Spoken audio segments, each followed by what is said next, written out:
everyone, Thunder Thrills here! Today I'll be ranking every wooden coaster I've ridden. This includes kiddie coasters, so I have ridden 8 wooden coasters, 9 if you count American Eagle as 2 credits, but personally I do not. So let's get into this list. In last place is American Eagle. I hate this ride so much. This ride hurt me so much when I rode it in 2019, and I absolutely hated it. It beats you up like Boss used to do before it got retracked, and made me hurt afterwards for a solid 15 minutes. I really hate this ride, and I've heard it could be gone within the next few years for an RMC conversion or scrapped entirely. I just really do not like this coaster. Next up is Little Dipper at Six Flags Great America. This should probably be in last place, but this is such a charming little Woody. I had to put it above American Eagle. The queue line has all these cool signs detailing the history of the ride, and it's a good little distraction because this coaster's line was dreadfully long when I rode it in 2017. It used to operate at a park called Kittyland, but when that closed down, it was sold to the highest bidder, which was Six Flags Great America. I think it's a really good thing they kept this in the Chicago area since it keeps it in the area it used to be in. I love this little coaster so much. At number 6 is Viper at Six Flags Great America. I know a ton of people who love this Woody, and I probably should have ridden it on my 2019 trip, but I'll be sure to hit it up next time I go. This is a mirror image of the classic Coney Island Cyclone, which is one of the oldest coasters out there. When I rode it, I wouldn't say it was bad, but it wasn't very good either. I found it just okay. Maybe I rode it on a bad day, but who knows. Either way, this ride was nothing too amazing in my opinion. Now we're finally getting into the good stuff, because at number 5 is Screamin Eagle at Six Flags St. Louis. This coaster has a very special place in my heart as it was the first major coaster I ever rode. This coaster can vary from weak floater to amazing ejector depending on where you sit. In the front, it's very fun, but the floater is only decent. But in the back, oh my god, the back is incredible. Every moment is straight out ejector air and you almost never fly back into your seat.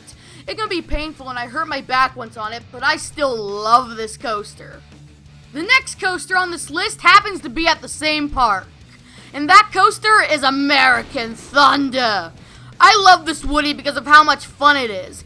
The ejector is insanely strong, especially on that double down, and it's just completely insane for how small it is. This is the first Woody to make my top 10 favorite coasters list. Let's head up to Branson, Missouri for Outlaw Run at Silver Dollar City. This coaster is the first one on the list that gets a perfect 10 out of 10. This coaster is incredibly fun and intense. The airtime is strong, but will hold this ride back from being higher is the inversions. The inversions could use some work, and I much prefer the inversions on the next coaster on this list, but Outlaw Run is still an incredible Woody that is just so much fun to ride. The runner-up on this list is Goliath at Six Flags Great America. This coaster is better than Outlaw Run in my opinion, and I am the only enthusiast who thinks that, at least from my perspective. But I feel Goliath has the better inversions, and I'm more into inversions than airtime, which is why I prefer Goliath. The dive loop and stall are incredible with some great hang time, but my number 1 Woody has something every other Woody on this list doesn't. So what's my number 1 pick? None other than the Boss at Six Flags St. Louis. This has gone from my 8th favorite roller coaster to my 2nd favorite roller coaster because Coaster Dog, aka Scott, showed me how incredible this coaster could be in the back row. I love everything about this coaster.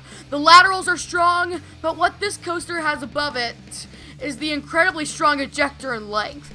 Not even Outlaw Run can trump this coaster's ejector. Plus, when this ride is hauling, almost every moment is ejector. The drop coming off the brake run when it's off is the best airtime moment I've ever experienced because it was so unexpected. The drop has some great ejector airtime as well. The length of the ride is incredible, and it never ends, which is what I love about it. It's such an insanely long ride, so you definitely get your weight's worth walking through that annoyingly long queue. So in conclusion, Boss is an incredible Woody, one of the best coasters I've ever ridden. So this was my ranking of every single wooden coaster I've ridden. I hope you all enjoyed this video, and please subscribe, everybody!